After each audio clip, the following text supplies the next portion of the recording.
AITA for freaking out when my wife locked our son out of the house at night after he drank alcohol? I, am 39, have a 16-year-old son with my wife, F40. This incident happened a few days ago and she's still mad at me. I was on a work trip so my wife was at home with our son.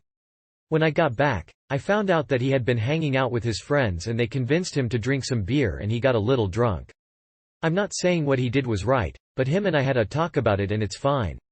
The problem is that when he came home and my wife found out, she was furious and kicked him out and refused to let him back in until the morning.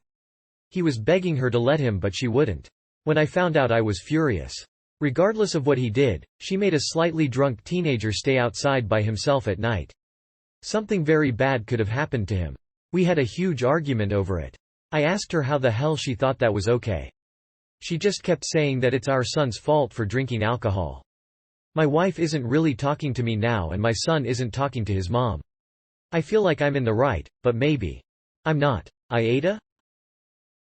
NTA. Leslie Mahaffey, a victim of serial killers Paul Bernardo and Karla Homolka, was locked out of her house by her parents the night they kidnapped her. They took turns making videos of them raping and torturing her for days before they killed her. Have your wife researched that case and I bet she never locks him out again. Edit. I got a bunch of awards for this comment. Thank you for that. Although, I have gotten banned every other time I've been on Reddit in the past for arguing with trolls and have no idea WHST to do with them. NTA, but your wife sure is. I'm sure Leslie Mahaffey's parents wished they had never locked their daughter out. I think about that poor girl every time I hear a parent locking their child out overnight. There are so many safer ways to get your point across. I've never heard of that case before. That's terrible.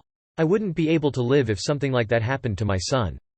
I'm going to try and get my wife to see how incredibly dangerous what she did was.